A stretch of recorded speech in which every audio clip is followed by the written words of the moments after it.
हाथ में बियर की बोतल है, फोन पर चिल्ला चिल्लाकर लड़की बात कर रही है, गालियां दे रही है, लेकिन ये लड़की जो है वो है सिया गोयल। वही सिया गोयल जिसने 18 तारीख को लोहागढ़ किले की उस खाई में अपने होने वाले पति केतन अग्रवाल को धक्का देकर उसकी हत्या कर दी। इस हत्या के केस में 3 जुलाई तक ये लड़की पुलिस की हिरासत में है अपने बॉयफ्रेंड के साथ। लेकिन अब इस केस में जो सबसे चौंकाने वाली चीज पता चली है वो ये कि इन लोगों ने इस हत्याकांड को अंजाम देने से पहले बाकायदा पूरी रिहर्सल करी थी।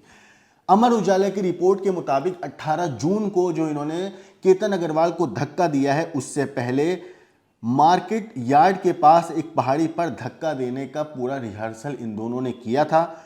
पुणे ग्रामीण पुलिस के एक अधिकारी ने बताया है अमर उजाला की रिपोर्ट के मुताबिक कि सिया गोयल और चेतन ने केतन को लोहागढ़ किले से नीचे धकेलने से पहले पुणे के लुल्ला नगर स्थित सेक्टर 37 में 2 बार धक्का देकर मारने का प्रयास किया था, पूरा अभ्यास किया था इन लोगों ने।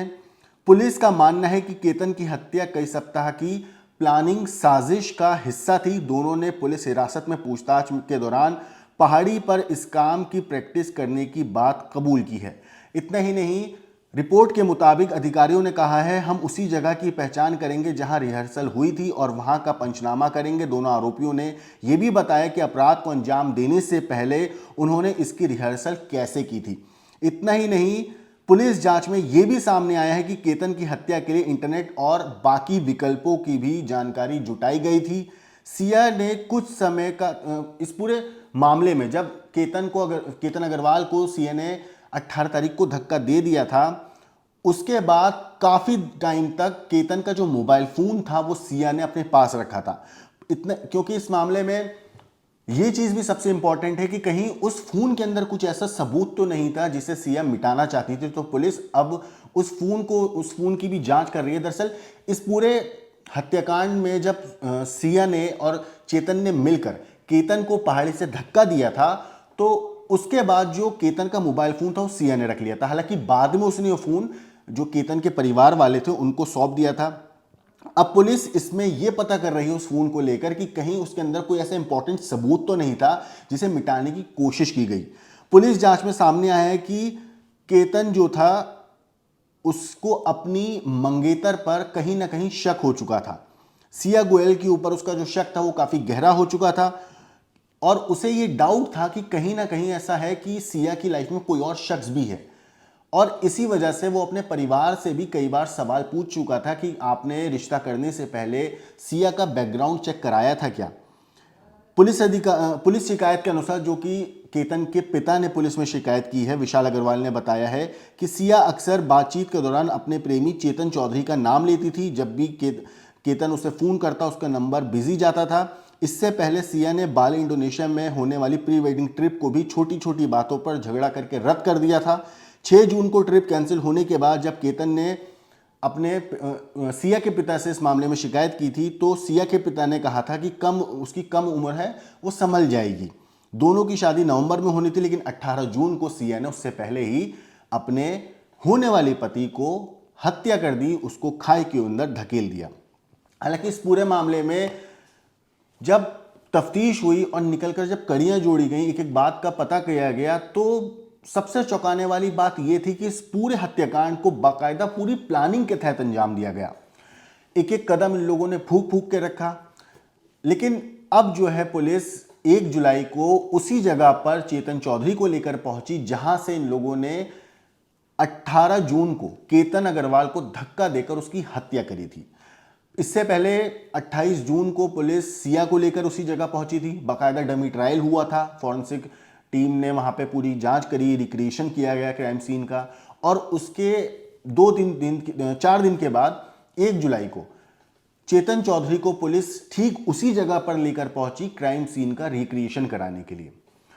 इस पूरे मामले पे जब हमारे संवाददाता ने पुलिस अधिकारी से बातचीत करी तो उन्होंने क्या कुछ कहा है, एक बार आप सुनिए। क्या बताना चाहोगे, आज जो अपराधी है चेतन चौधरी, उसको रिक्रिएशन के लिए ले जाया गया था, क्या सामने आया है इस क्राइम रिक्रिएशन में? आज हमने सुबह चेतन चौधरी को जो अक्यूज्ड है उनको हम जो भी घटनास्थल है वहाँ पे रिक्रिएशन के लिए लेके गए थे और जैसी घटना हुई उस हिसाब से हमने मेमोरेंडम में वो रिक्रिएशन किया हुआ है। लेकिन कहाँ कहाँ मतलब उसको ले जाया गया, क्योंकि क्राइम में यानी कि सीसीटीवी में दिखाई दे रहा है कि चेतन जो है सिया और केतन के पीछे है, मतलब इसी तरह से वो रिक्रिएशन किया गया है। जैसी सिचुएशन थी उस हिसाब से अक्यूज ने जैसे बताया हमने वो स्पॉट रिक्रिएट किया हुआ था क्राइम में। लोहगढ़ पर कितने जो है ठिकानों पर वो रुके थे और उसके बाद इस घटना को अंजाम दिया था? जैसे मैंने कहा जहाँ जहाँ वो रुके थे वो जहाँ पे उन्होंने स्पॉट दिखाए वो हमने कितने ठिकानों पर रुके थे वहाँ पे? वो अभी इन्वेस्टिगेशन का पार्ट है पर जहाँ रुके थे उन्होंने हमें कुछ बताया। डमी भी यूज़ किया है, कितने किलो का था और किस तरह से धक्का दिया गया? हाँ हमने डमी का यूज़ किया था। केतन जो ये हुए हैं इसमें उनका जो वेट था उसके उसके वजन का हमने डमी यूज़ किया था उसमें। लेकिन सिया को भी आपने मतलब केतन को धक्का देने का जो रिक्रिएशन किया था, अब चे जो चौधरी है उसको भी धक्का देने का ये किया रिक्रिएशन, मतलब ये दोनों दोनों आरोप लगा रहे हैं एक दूसरे पर। ये पार्ट ऑफ इन्वेस्टिगेशन है। हम अलग अलग उसमें हमने चेक किया कि कैसे कैसे सिचुएशन हुई थी। तो दोस्तों देखा आपने सिया का नया वीडियो, जिस तरीके से वो पब में डांस कर रही है और कुछ जो बोल रही है चीट करने वाली बात। हालांकि पूरी बात उसकी क्लियर सुनाई नहीं दे रही है क्योंकि बैकग्राउंड में इतना ज़्यादा म्यूजिक है और वो पूरा ऑडियो तो मैं आपको नहीं सुना सकता यूट्यूब कॉपीराइट की वजह से, लेकिन उस वीडियो के अंदर ऑडियो का कुछ चंक है जो मैं आपको सुनाना ज़रूर चाहता हूँ, जिसमें वो चीटिंग वाली बात कर रही है कि चीट करता है फिर आ जाता है। क्या कुछ कहा है एक बार आपने उस वीडियो में सिया ने क्या कुछ कहा, एक बार आप वो भी सुनिए और आखिर में अपनी जो राय है वो कमेंट करके ज़रूर बताइएगा। लेकिन सिया गोयल का ये वीडियो आप सुनिए जिसमें वो चिल्ला चिल्ला कर फ़ोन पर पब के अंदर हाथ में बियर की बोतल लेकर बात कर रही है।